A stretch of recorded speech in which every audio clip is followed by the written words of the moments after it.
Before we dive in, I wanted to take a moment to thank this season's presenting sponsor, ShopMy. ShopMy is a platform that connects designers, tastemakers, and creators with shoppers who trust their style and recommendations. With ShopMy, you can discover and shop the pieces experts actually use and love in their own homes, all in one beautifully curated place. And now, shopping is even easier with the launch of the new ShopMy app. Create circles with your favorite curators like myself or today's guest, discover new products tailored to your taste, and save everything you love with wish lists and Snapshot right in the app. Download the new ShopMy app at the link in the show notes. And now, on to this week's episode.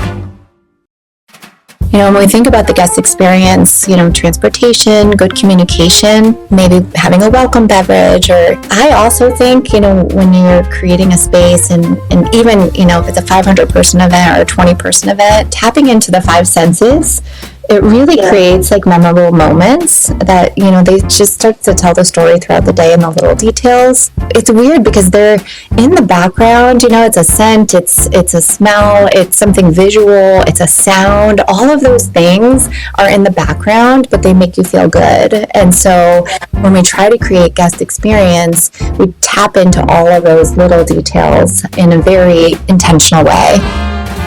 Welcome to Talk Shop. I'm Ariel Okin, a New York-based interior designer, writer, and editor, looking to bring a little bit of magic into our homes every day. After years as a writer and editor in the interiors world, I founded my own editorial site, Fenimore Lane, in 2020, and the Talk Shop interview series was born.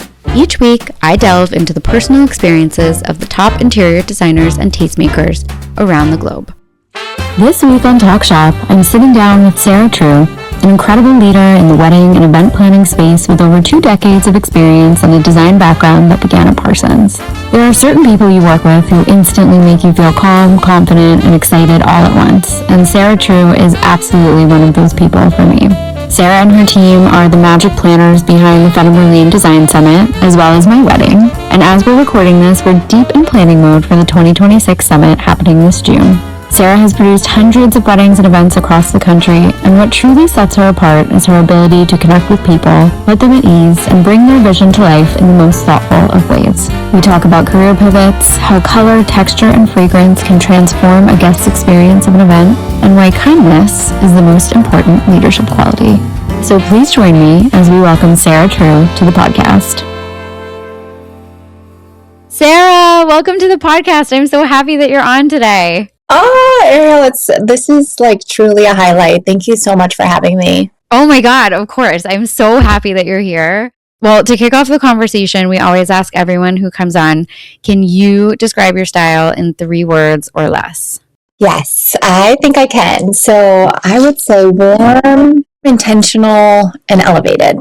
I love that. I mean, that fits for so many of the events of yours that I have seen and been a part of over the years. And for those listening, Sarah and I have worked together many times, not only on the Fenimore Lane Design Summit, but also Sarah planned my wedding. And I've seen firsthand how she thinks about events, which is really special. But can you explain to our listeners, tell us a little bit about yourself and where you are at this point in your life right now? Great. Well, I still look back on your wedding weekend and think what an incredible weekend that was in Newport. It's wild to think. It was 9 years ago, right? Yeah, it'll be 9 years. It's so crazy in May. So crazy. And that's kind of how it is in this industry of events and hospitality. The years seem to just be streaming by. But yeah. I think if you were to ask me who is Sarah now, I'm an entrepreneur, I'm a mom of 2 amazing children, a creative, a curator of experiences. I love building community. And as I've gotten older, really have a passion for that world of creating authentic conversations and wellness. I feel like I'm a little bit in a season right now of really refining my voice in my work. Yeah. So much less about doing more, and more about doing what really matters. Yeah. And we've seen so much of that through planning the Fenimore Lane Design Summit together in terms of creating community, which you just mentioned, which you've done so well at the summit last year. It was amazing. And everyone just kept talking about how warm and great the vibes were. And I was saying the other day when we were talking that I'm going to get you a Chief of Good Vibes pin to wear all weekend. But how do you usually describe what you do to someone who hasn't attended a true event gathering? We really love to design experiences, not just events. I take a vision and like to translate it into a physical space where people really feel connected, not only connected, but inspired and fully present. So we like to do that with all of our events, our weddings, our social events, as you mentioned, like with Fenimore and, those types of corporate partners and our wellness retreats. I think it's something, that really sort of stands out and separates us. Yeah. And I think people feel it too, because when you come to an event that you are producing, you just feel so taken care of, and there's like thoughtful little additions in every corner. And that really makes the difference from, going to an event versus becoming part of, a community within an event, which is so special. Well, let's talk about your career a little bit, because you didn't start out in event planning. So what were you doing in your early career before a true event? And was event production always part of the plan? Or I think you kind of found your way there over time, yeah? Yeah, that's exactly right. So I graduated college and had dreams of living in the city and moved into Manhattan and was actually working for New York Life Insurance in their PR and corporate communications department, which was an incredible experience. I wouldn't trade, that level of exposure to, business executives and leaders for anything. But what I realized very quickly was that writing about life insurance was definitely not my life's passion. Totally. So, really started to explore the city and just all that the city had to offer, and fell in love with all of the things that, come together for producing events, and started to explore the path of how do I get there? How do I do this? And I started going to Parsons actually for floral design. After work, I'd go there for classes and had incredible experience and opportunity with so many of the designers I met in that program. As well as I started working for one of the most amazing wedding planners in the city, Lynn Schlereth, and she really took me under her wing and had exposure to working at the Rainbow Room and Cipriani's and Tavern on the Green and so many of those iconic places throughout the city, which really, once I started, seeing that level of events, there was no turning back. I mean, when you fall in love with something that you kind of stumble upon and then you get a taste of it, you kind of know that that's where you're going. I mean, that's sort of what happened with me with design, where I was doing it on the side for fun, for friends. And then the more I did it, the more I was like, oh, this is what my career is going to be. It's so true. And I remember like very early on in my first office when I actually did go off on my own, I had this poster that said, do what you love what you do. Yeah. And that just resonated with me so much, because if you have an opportunity to do something that you love, it's not work. Yeah, it doesn't feel like work. I mean, I'm thinking about when we were at the summit last year, and it was one of the days was so hot. It was like in the 90s, and Sarah just like had the biggest smile on her face. She was like the best, like in the best mood, like getting everybody pumped up. Like she just loves what she does. And in events, when you love what you do and you have a calm and kind and nice, happy energy around you, like everybody wants to be around you, and it makes a big difference. Well, thank you for noticing, because there's definitely in those extreme, circumstances, I feel that gift of being able to have that calm, smile or that sort of presence in the midst of the storm is always something that I think just helps to change the vibe around. So, totally. Seeing how it resonated throughout the vendors and the guests that were attending, it truly, I think it might be my superpower. Yeah, I think it is your superpower, honestly. I really do.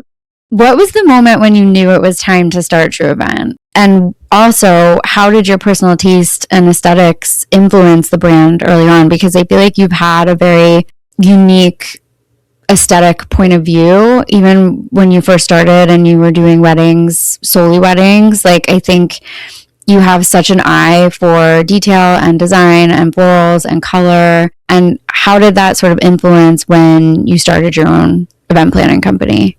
Yeah, so when I left New York, I started working for a number of different areas of the event planning world. So I started at a caterer. I got incredible experience there. And then I worked actually as a director of a vineyard, a local vineyard in Connecticut, and also was producing very different types of events there as well. So my experience and sort of relationships that I was building really took me to the point where I knew it was the right time to launch on my own. Yeah. You know, when you're a creative and you're an entrepreneurial spirit, I think having your own brand or your own business is something that is hard to stop the fire. So it was definitely the right timing to be able to do, you know, really what I wanted to be able to do with nobody, you know, sort of holding us back on the direction we were going. So the timing really was right. And, you know, my style, my aesthetic, I always like to think of it as, it's not my personal style that I want to weave into a client's wedding or event. It's really taking that story of the couple and how do we tell that through the details of the day? How do we make it unique to them so that those moments and those design elements are a reflection of them and their story, their love story, so that, you know, when guests are attending, it's not just any other event that they've been to, but it truly is a reflection of them. And that's where we really try to focus on pulling out those little moments, those little details, and then weaving in, you know, the pretty stuff kind of in between, but it has a heart to it, you know. It's not just any other picture you're going to see on Instagram, but it's truly unique. It's so true and so beautiful, and it has such a connection to the way that we talk about interiors on the show, which is, you know, we don't ever want a house to look specifically like we designed it. We want it to feel exactly like the clients, and we want it to feel bespoke to the client. And we want every project looks different because every person is different. So true. And I think that's what I love so much about the overlap and the process of what you guys do with interiors and how we approach events. And I've just always found it so captivating, you know, because it's so relevant to how you build your world, right? How you build your home, how you build your event. And when you really tap into those life experiences, not only in designing your house, but in how you want that to, you know, tell your story at your event, it starts to become something that's truly memorable. And that, you know, overlap between both worlds, I think, is so cool. It's amazing. What did starting True Event look like in the early days? Was it one client at a time? Was there one specific event that kind of started it? What did it? And I know you had little kids in the beginning too. Yeah, gosh, it's wild. So I waited a little bit. It's funny because now when I think about a lot of our couples and just sort of the pace of life, it is a little bit different. So my husband and I were actually the first to get married, but the last to have kids out of our friend group. And I think it had to do with our careers. They really were our babies. Yeah, I was pursuing, his passion in his career path in business and mine, you know, obviously in creating this brand, it was all consuming. So, and in a good way, you know, so it did start with that one client and I love how it kind of grew from, you know, and it's pretty amazing to look back on because you think about those moments of when you meet that one client that kind of changes the path or the trajectory of the business. And there is one that I can think back to, you know, family that I started working with, and gosh, this year I'm going to have the opportunity to work with their third daughter's wedding, which is really the greatest gift. That's so special. And really kind of that legacy of what we've built with the brand and our business. You know, we are a boutique firm. So when we start with a client, you know, we're building a relationship with them. So that relationship with that one client started to spread, you know, virally to their friends and their family, and just seeing how it kind of like grew and grew and grew. It's kind of fun to look back because there was a wedding 2 years ago where it was the end of the season and I looked around the room and I could count 10 clients that were in the room. All attending, that's you know, crazy. So it's just, you know, it just makes me smile and so happy to have those relationships because again, you know, it's when you love the people that you get to work with and that you get to make this magic happen for, it really makes it so much more meaningful. Totally. It's so gratifying. I mean, there's so much layover with what we do in that sense also, because what we do is so personal too. Mm-hmm.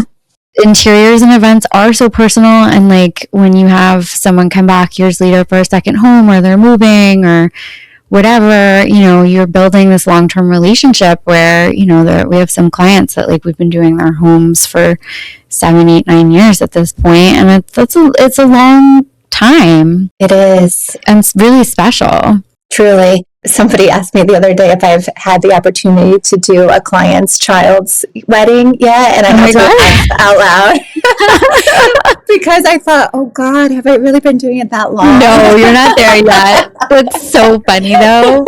Well, one day we can do my girls' weddings together. Yeah. Down the road. Yes. What do you think was the hardest thing that you found about starting your own company? And was it harder than you expected?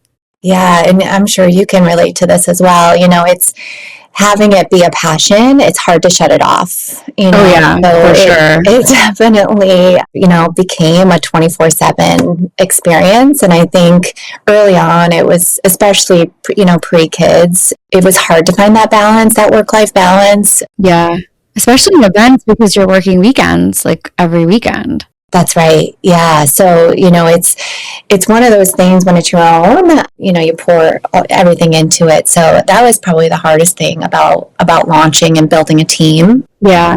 Getting people that you trust to have that same level of responsiveness, passion, personality.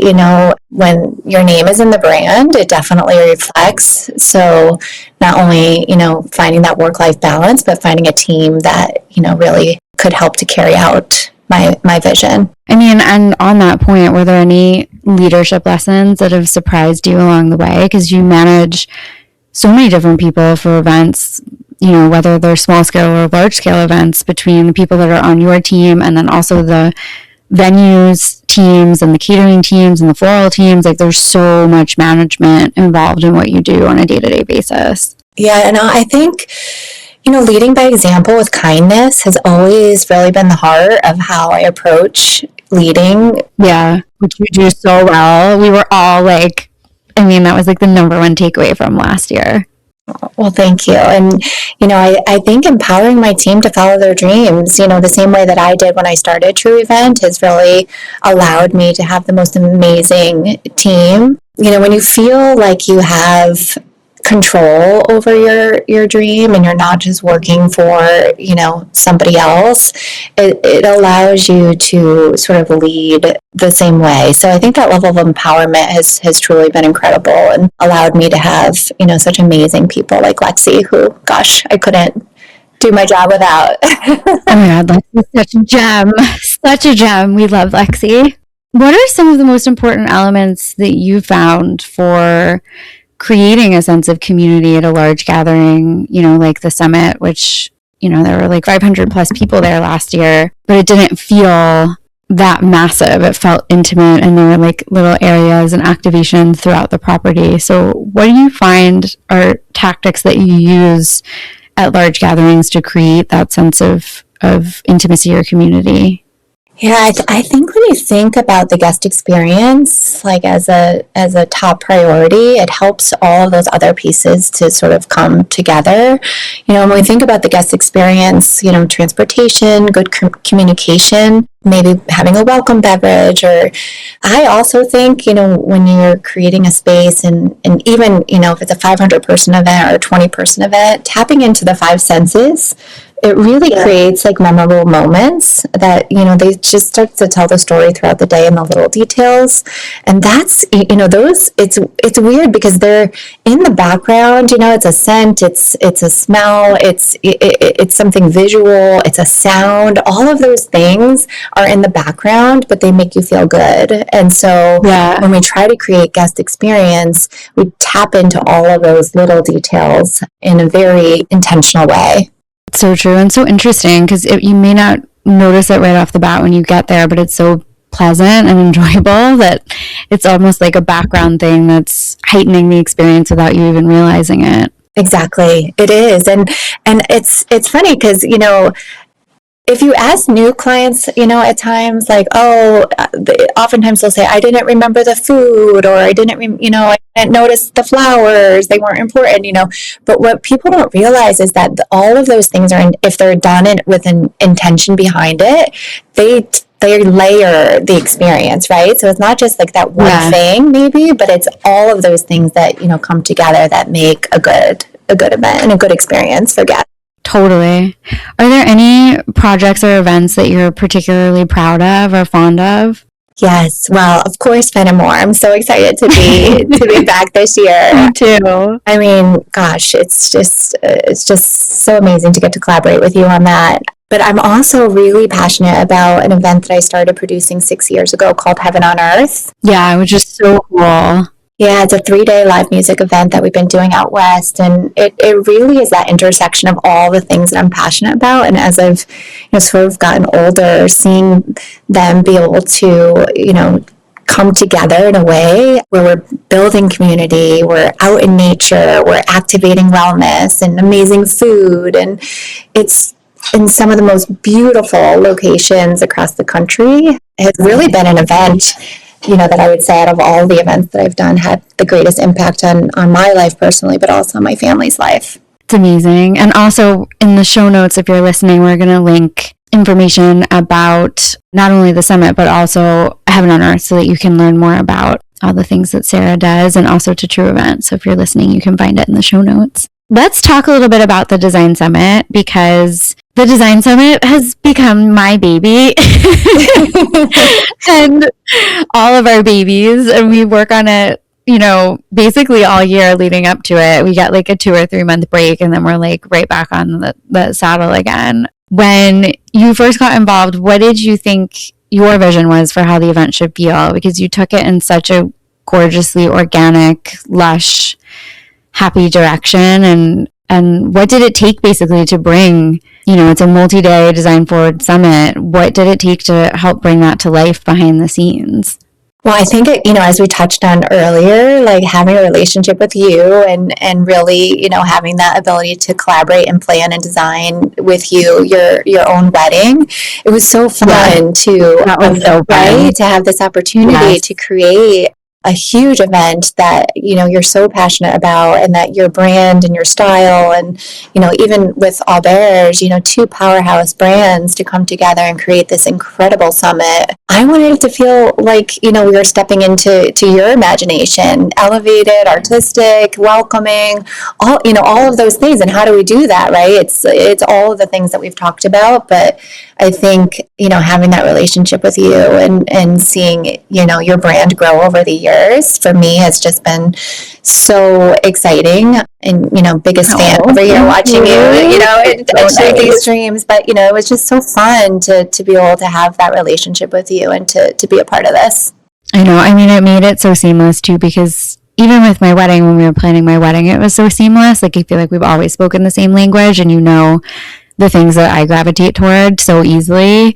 So 100%. The summit was just such a natural extension of that, which made it amazing. It's so true. I mean, I feel like we need to share a link with the listeners to your wedding, because you could see so many of the same design nuances. Yes, and it's true. There is like a big kind of crossover between, which is crazy because Fenimore Lane didn't even exist yet when I got married. I know, it's wild. But there is like a big crossover between the visual identities of both, which is so cool.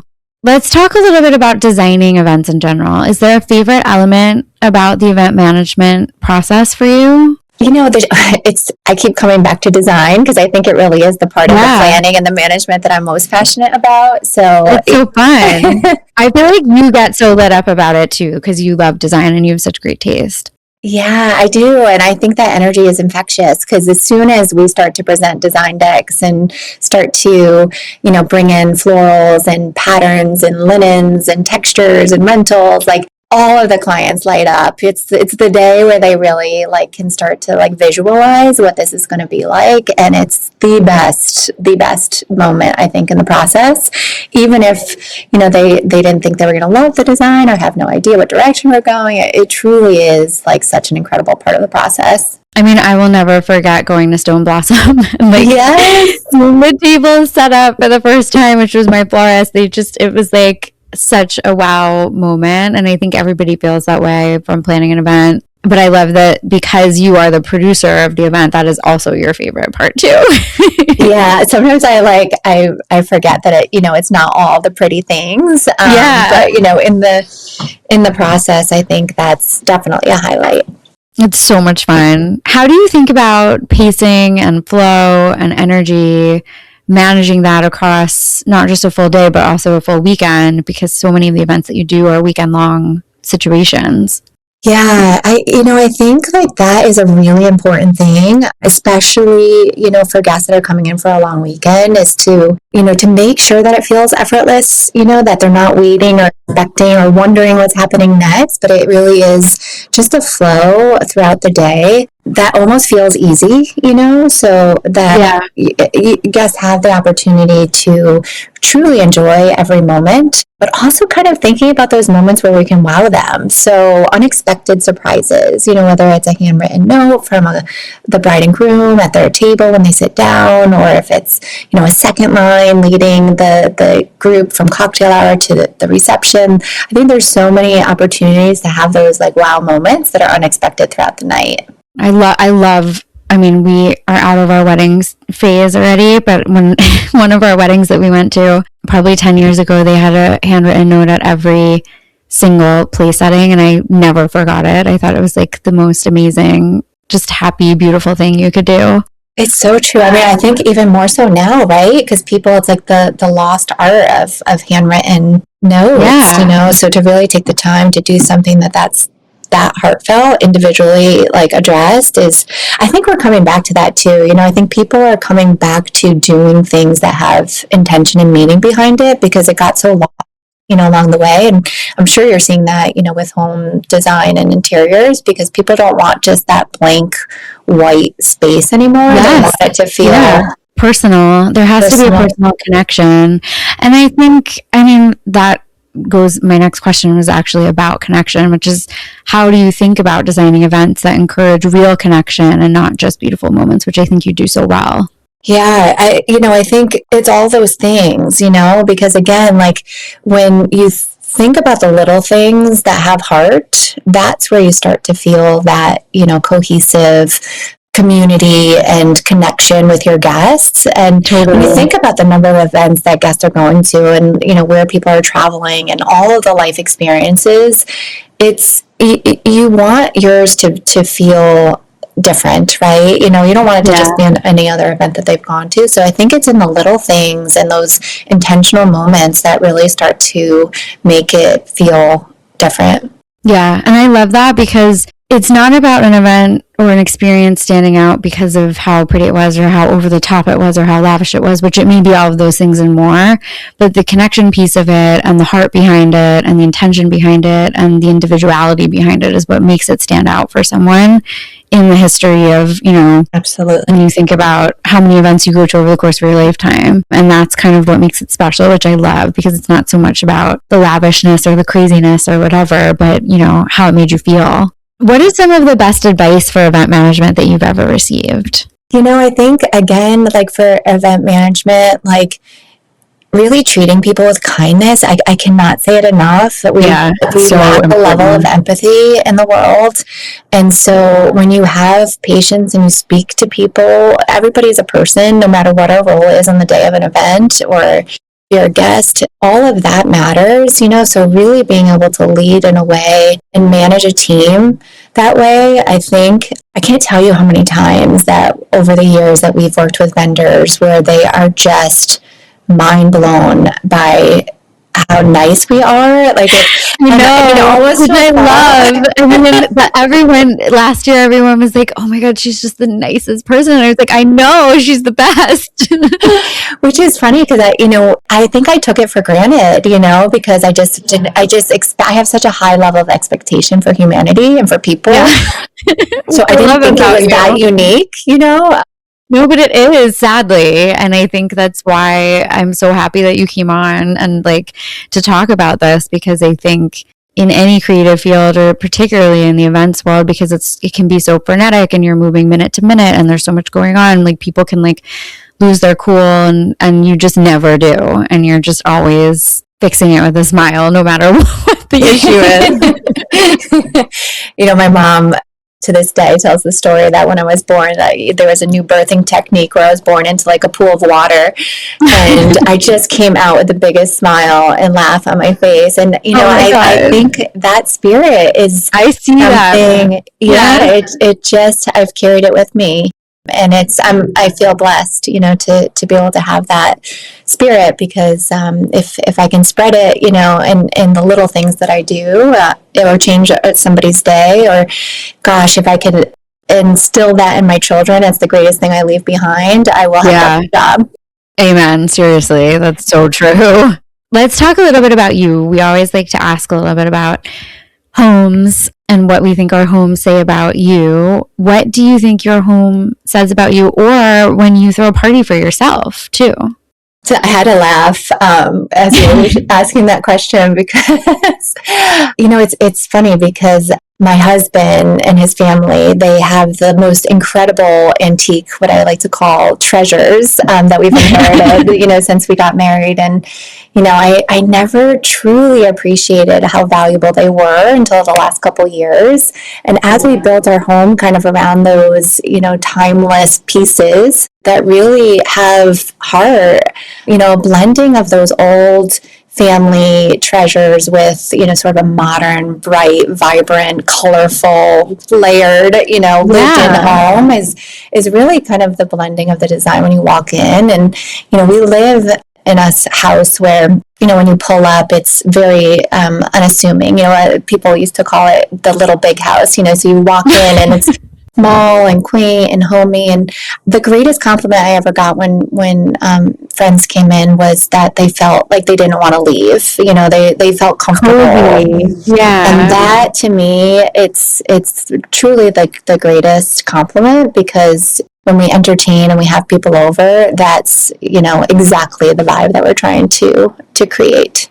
Yeah. Well, you do that so well with your events. You create like this cozy, comfy, happy vibe where people want to stay and mingle and enjoy. And I think, it reflects so much about you personally and how you live your life. Where do you find inspiration for, all of the events that you do? Because there's so many different facets of different types of events that you do. Yeah, I like to think of inspiration as being everywhere. I think in nature, so much, with travel, in fashion.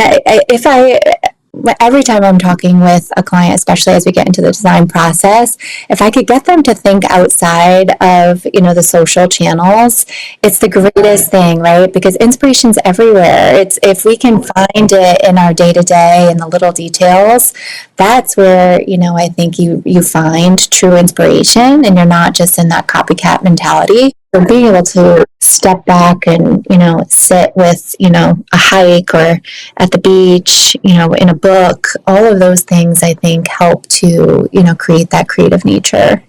Totally. And also when you're a creative person, I think your brain needs to breathe. And when we're inundated by so many images online, it can kind of like visually fry you to the point where you're not even, like, you're just so inundated that you're not even being creative anymore. So true. And then, you start to go down a rabbit hole, and I'm seeing it more and more with, this next generation is that it's almost like information overload or fatigue, and then you have that paralysis of being able to make a decision. And so it's overwhelming for not only, for clients, but for designers and creatives, to be able to find things that are going to inspire you to create something memorable, and not just, something that you've seen before. There's just so much out there now that you can fall into those holes very quickly. Totally. Well, Shop My is the sponsor of this season, and we love Shop My, which is a great place to find inspiration also because it's all curated and individual to your taste. So it's not, you're not kind of scrolling through a bunch of things. It's so personal. What you see is personal to what you like, which I love about it. Is there anything currently on your wish list or in your seasonal rotation that you're excited about? I am like I think it's probably with just like the season that I'm in, but just anything wellness, fitness, beauty, all of the things, especially as I get older, I find that I'm really drawn towards like all of the, all of the things. I know you and I both are goopy wellness. I have to tell you that the products that they sponsored for the summit, oh my gosh, that cream.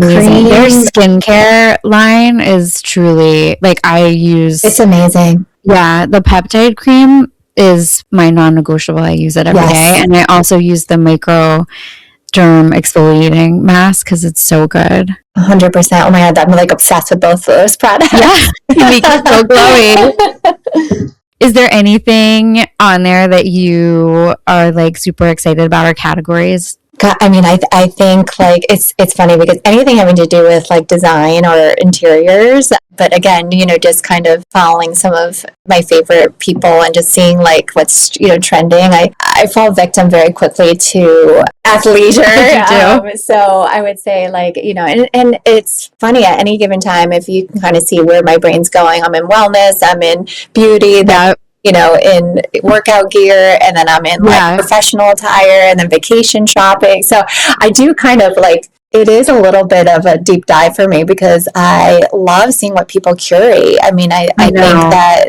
that's one of the coolest things, is that all of the things that people are finding and just sort of like capturing into one space, it's a game changer for so many different areas of interest. I know, it really is a game changer. I use it honestly every day.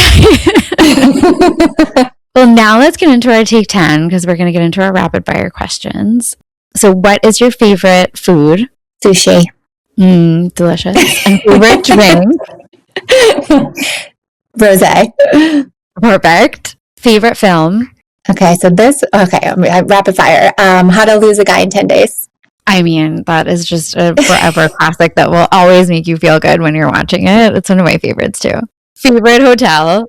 Castle Hill Inn. It's where we got engaged, and it will always be one of my favorite spots. It is such a magical place. It's like, I mean, we got married obviously in Rhode Island, and we spent some time there during like the planning process, and it's so beautiful. Favorite city? Rome. Rome is amazing. Oh, it's a hard thing to answer because there's so many incredible cities. Like, as I was thinking, city, I could easily say Nashville, or New York. Yeah. But when I went to Rome, it was truly one of the most incredible spaces between all of the ancient art and artifacts and the church, and just everything about the city is just thriving with good food and so special. Oh, cafes, and it's one that really stood out for sure. Favorite bedding?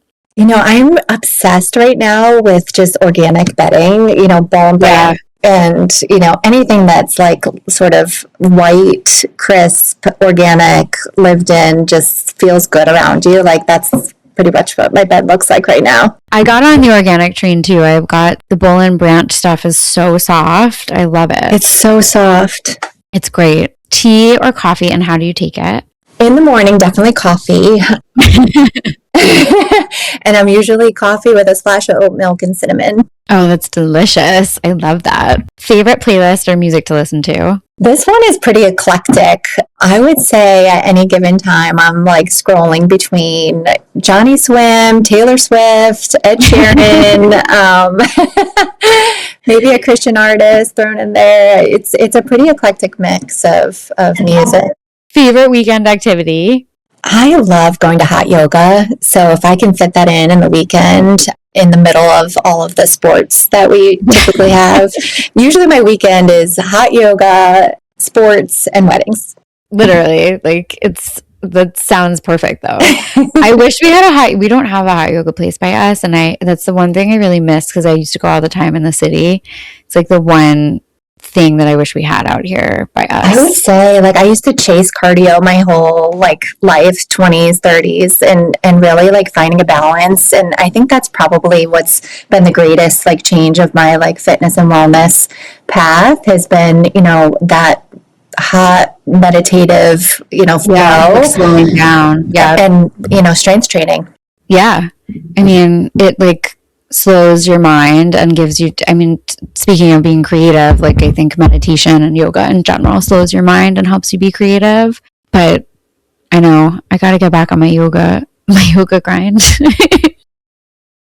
Yeah, no, I'm telling you, and being in that hot room this time of year, just something I know, about like it's sweating so it out. nice. Like it's so I know. good. And it's freezing as I like walked my daughter to the bus stop this morning and it was 10 degrees. My face hurt. Favorite, this is a hard one and you might not have one and that's okay, but favorite design book. Yeah, this is a hard one. I have to tell you, I'm No. so excited for your book to come out. Oh my God, thank you. Truly can't wait for that to hit my shelf because I know that's going to become a fast favorite. Oh, thank you. We're sending out the advanced copies this week, actually. Yay! So keep an eye on your mailbox. Oh my God, I'm so excited. That's going to be incredible. But, you know, I have a ton of books from Martha Stewart that I just will always be, you know, classic books in my collective. But there's a really cool book that actually somebody who I admire his style and his design so much in the events that he produces is David Stark. And he has a book called The Art of the Party. Oh, I have that book. It's a great one. It's great. I mean, he continues to, you know, shift the design world. He's always, you know, super creative. I think the way that he sees events is, you know, aspiring, you know, to find these creative ways to create events that are going to be truly memorable. I mean, the way he uses food and bread, to, you know, to create chandeliers and installations, it's fun to kind of think about design in a different way. Yeah, absolutely. That's such a good book recommendation. I forgot about that one. I love that one. Okay, this was so much fun. Can we? Oh my gosh, I feel like we could keep going. I know. A final few words. So tell us, what are you working on right now? Are there any new projects you can talk about? I know you're like slammed with weddings and stuff. Yeah. So I think we talked about all of the projects that are happening right now. One that I didn't talk on is the Wellness Summit that, you know, Alberge is going to be hosting this fall. Oh, yes. So I'm super excited about that. Again, it will be, you know, an amazing collaboration, but to be able to do something that's, you know, my other passion around wellness we're really looking forward to that. And then we have an incredible that. Yeah, I know. It's going to be good. It's going to be a good one. You know, we have amazing couples this year, which we're so excited about, that are going to take us kind of all over the East Coast and of course being out in Paradise Valley in Montana in June for Heaven on Earth. So I feel like we have a really great season of events and all different types of events coming up that are exciting. Yeah. Oh my God, you're going to have a really busy June. I didn't realize they're both in June. Oh my God. June is always the one. Take July off, girlfriend. Yeah. Well, this is a final question that we ask everyone who comes on. We usually ask people to define their own interior style, but for you, I feel like we should say, you know, define, what advice would you give for someone looking to define their own event style? I would say don't be overwhelmed by the noise, right? Like look inside your heart and really think about what defines you as a person. You know, what drives your passions? You know, what most, you know, colors are you drawn to? What hotels are you drawn to? What restaurants do you love and why? You know, what's the feeling that you get? Because if you can tap into all of those senses that we talked about earlier, it's going to tell the story of those details in your design for your event. So if you can, you know, truly step outside of Instagram and Pinterest and all of the social media channels, you're going to be able to have a lot more clarity in what is important to you guys. I love that advice. Well, Sarah, this was so much fun. I love having you on. Thank you so much. It was so Oh my God, of course. And where can listeners find more about you and True Event? Sure. So our Instagram handle is True Event, and it's 2 E's, so it's True, TRUE, EVENT, and then our website is trueevent.com. Yay! And you can see I think my wedding's on your website, right? I think it is still, yeah. Yeah, so people can find that too. We're definitely going to do a post on that now that once this chat comes out, to make sure that if anybody wants to see. Oh my God, it's so crazy. I can't believe we have to do like a 10-year. It's going to be 10 years, not this May, but next May. It's crazy. I'm ready for the party. I know. We got to do a party. You're right, Sarah. Tell Ben I'm ready. So I know. I am. That would actually be so much fun. Thank you so much for coming on. This was such a delight, and you're like my favorite person, and I love chatting with you. So it was just so much fun to get to talk about your event genius and all of the amazing things that you do. Oh, Ariel, thank you so much. Thank you. Thanks again to my guests today for joining me, and to ShopMy for sponsoring this season of Talk Shop. Head to the show notes to create your free shopper account and explore the curated storefronts from this season's designers. We'll be back next week with more thoughtful discussions and amazing guests. Follow us on Apple Podcasts, Spotify, and YouTube so you never miss an episode. And of course, follow me at Ariel Okin. See you next week.